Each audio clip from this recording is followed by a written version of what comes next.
going to share with you 6 classroom management tips that did not work for me when I was a brand new teacher. And I'm also going to share with you 6 things you can do instead of the tips that I received that failed miserably. We're wasting time.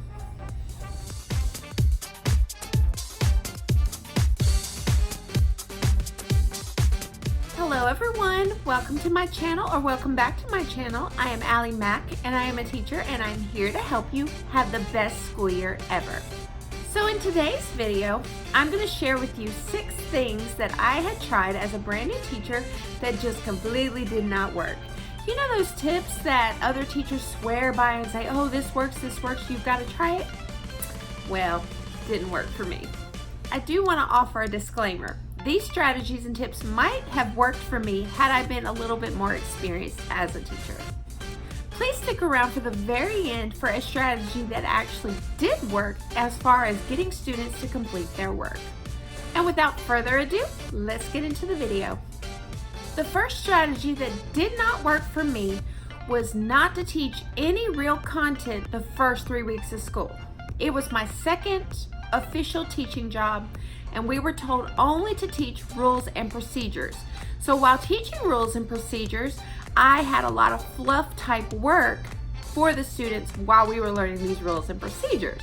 So when it was time to start the real meat and potatoes, so to speak, of the curriculum, kids didn't want to do it because they were used to all the fluff. I should have started at least on day 2 with real work that kids had to do. The second tip that I received, also at that same school, was to be a drill sergeant. So basically, I was supposed to stand up in front of the students and bark orders at them. And as you can imagine, it turned out terribly.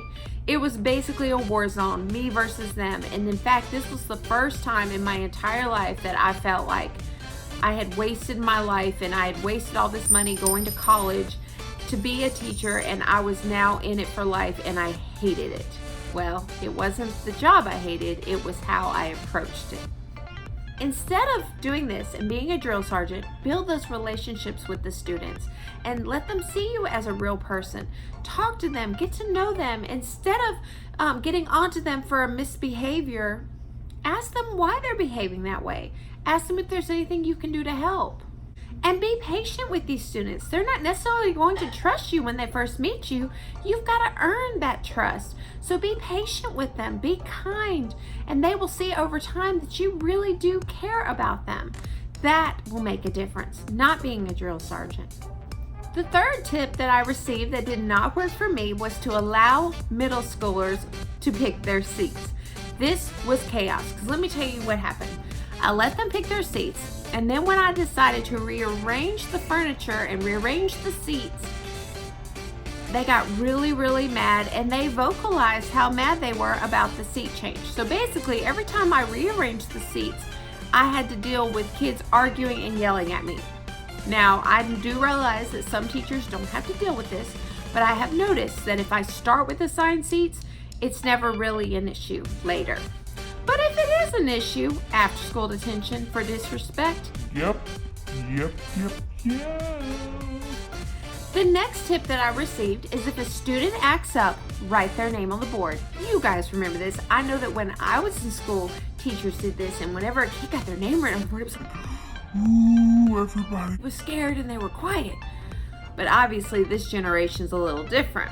So when I would write a kid's name on the board, usually they would yell at me that I misspelled it, and then it would turn into this big ordeal, and every time I put a check, it was like instead of them getting quieter, they got louder. And then it was like in other classes, when they saw another kid's name on the board, it was this big conversation about what did they do? Now, I do know that this does work for some people, but for some reason it just never works for me. Instead, I keep a roster with all the kids' names, and I have Monday, Tuesday, Wednesday, Thursday, Friday. This resource is available on my website if you're interested. It's hotforteaching.weebly.com. And instead of writing their name on the board, I just keep a log of it. And every time they reach a certain number of steps, I give them that consequence that they so desperately deserve, instead of having to deal with the arguments about how I misspelled a name and so forth and so what. The next tip I received that did not work for me was If a student or students act up, punish the entire class.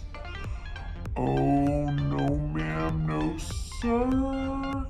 The only way nowadays that I will punish the whole class is if I absolutely cannot figure out who did it. Usually, if I cannot figure out who did it, I'll just Elsa that mess and just let it go, right? Let me tell you what happens when you punish the whole class in my experience. When you punish the whole class, the rest of the kids that did not do anything will start to resent you. And instead of having one kid that resents you, you'll have two. And then instead of having two, you'll have three, and then four, and then five. You get the picture. Don't do this. Please don't do this. But what you can do instead is the ones that you see misbehaving, punish them immediately and do not punish the whole class. Because kids will start to realize, well, she won't punish the whole class, or he won't punish the whole class. He or she only punishes the students that are acting up. And this means so much to them. And I always tell them I am not a believer in punishing the whole class. Because I'm telling you, if you are in a habit of punishing the whole class, you will lose your children. You will lose them, and they will resent you for it. Trust me, I've been through it, and it's not fun when your whole class hates you. In fact, I still have students from that generation and that grade that I taught that I'll hear stories of their little brother or little sister saying, oh yeah, Miss Mac, my brother had you and they hated you. And I'm thinking, yep, I would have hated me too. Yep, I deserve that. And I do know that teaching is not a popularity contest. I get that. But it can affect your day and your job when everybody seems like they're out to get you, pull pranks on you, say mean things to you in the hallway. It can really affect you. So don't go this route. I'm telling you, don't do it. You know what I mean? So just don't do it. Don't do it. Only do it if it's the entire class acting up. And if that's happening, scan the room and pay attention to those who are not acting up. That way those children at least do not deserve that punishment. You can punish everybody else. And if the whole class is acting up, then punish the whole class. But don't do it even if there's one child in there that is not misbehaving. The sixth item on this list and the last item on this list, take a shoe in exchange for a pencil. I did this my very first official job of teaching, and let me tell you what happened. Not only did this strategy not work for me, but my whole classroom ended up smelling like feet. Yes, you heard that right, feet. Because what happened is kids thought it was okay to take their shoes off in my class. And I had kind of taught them that because I took a shoe for a stupid pencil. So then I had to smell dirty socks all day. Yes, that happened. Don't do that. Now what you could do instead is maybe have them put their cell phone on your desk, or their purse on your desk, or their backpack on your desk, but not their shoes. And if you don't want to take any of their things for a pencil, like I had suggested in a previous video, where you hand everybody a colorful pencil at the start of your class, and then you know to take that colorful pencil back. So that's it. Short and sweet. 6 strategies that did not work for me as far as controlling my classroom. I hope you found this video helpful and informative, and I hope that the tips I told you could do instead of the tips that didn't work for me will be helpful as well. So if you made it this far in the video, you're probably wondering what that gold star tip is that will encourage students to complete their work, and that is feedback. And if you're thinking, Miss Mac or Allie Mac, what are you talking about feedback? Well, let me tell you this. If you decide you're going to be lazy and not grade your students' work, you're going to have kids that don't complete their work. So you need to at least grade out of every 3 assignments a kid gives you, you grade 1 of them and give it back to them, or else they're going to think that the work for you is not important. If you have a Chromebook ratio of 1-to-1 in your school, I suggest Google Classroom. There are so many different activities that you can do on Google Classroom, and this will allow you to grade online or from your phone or from your laptop. So this way you can give feedback immediately. You don't have to worry about a kid that didn't put their name on it, but you need to grade the work. That needs to be a priority. Lesson planning, teaching, grading, feedback. That is very helpful.